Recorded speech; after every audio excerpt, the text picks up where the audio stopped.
Hi Founder fans, Jason here, and today's founder is James Warren, the president of revolutionary Massachusetts. Now, by the time the Revolutionary War breaks out, James Otis is already a leader in Massachusetts. He had been working for a long time at this point with many of the other big names of the Revolution, the Sam Adams and John Adams and Joseph Warrens and James Otises of the world. And in fact, James Otis was his brother-in-law because James Warren is most famous for being the husband of Mercy Otis Warren, one of the most important authors and certainly the most important female author of the Revolutionary period, and James is the one who gave Mercy Otis her famous nickname as the Scribbler. Now, as for James, he was pretty important himself. As I said, he was already working with many of these other revolutionaries leading up to the revolution itself, and in fact, he was appointed as a major general in the Massachusetts militia just after Lexington and Concord, and he served in that capacity during the Battle of Bunker Hill. Now, at the Battle of Bunker Hill, sadly, his very distant cousin, Dr. Joseph Warren, was killed. Dr. Joseph Warren was another major general, but he was also the sitting president of the Provincial Congress, which is what they called the revolutionary shadow government that the colonists created after hostilities broke out. Now, James Warren gets appointed as president of the Provincial Congress, and he ends up sitting in this position for the next 5 years until Massachusetts finally gets around to creating its first successful constitution. Of course, they would have to wait until independence was declared, and then they tried to make one constitution, didn't go so great, so they made a second one, and only then does James Warren retire from being the president of the Congress. Now, he remains in state politics through the remainder of his life and would go on eventually to become an anti-federalist once the Constitution comes around, and he ends his career, as does his wife, as a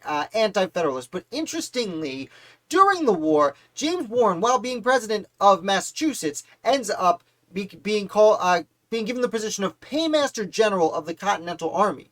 The Continental Congress sees him as such an important person that they charge him with paying the soldiers. Now, this was always a difficult task, and unfortunately, he resigns about a year later. Once the army moves from Massachusetts to New York after the British evacuate Boston, he decides it's more important as president of Massachusetts to stay back home and take care of his colony, which does make sense, and that position was passed on to several other gentlemen throughout the war.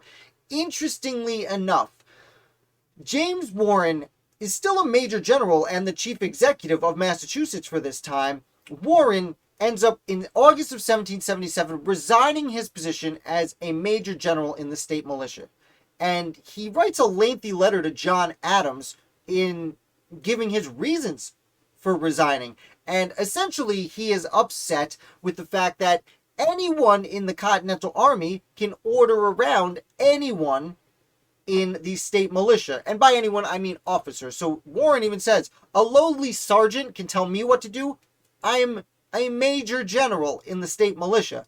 And this is a really interesting point because one of the not major grievances, but subtle grievances that many soldiers had from the French and Indian War, the colonial soldiers were treated in exactly this same way by the British officers. So you could have a colonel, like George Washington, wink wink, in the Virginia militia, who would be treated very poorly and looked down upon by a sergeant in the British Army. And it's very interesting that now George Washington's army is behaving in exactly that same fashion. Now, they would try and resolve this, but it's very interesting to note. Additionally, because we've talked about so much recently, people, their honor and people resigning their position in the Continental Army itself for getting passed over for reasons they thought were unjust and for being ordered around by people they believed they outranked. And it's very interesting to see James Warren do just this. Though, again, that's in August 1777. After that, he's president for Massachusetts for 3 more years and remains in state politics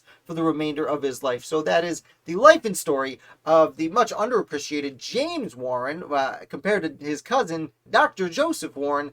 James often is overlooked, but did take over for him and hold that position for a long time, being a very important member of early Boston society. I hope you enjoyed this video. If you did, definitely hit like, and if you're new here, subscribe. I put out videos about the American Revolution 7 days a week.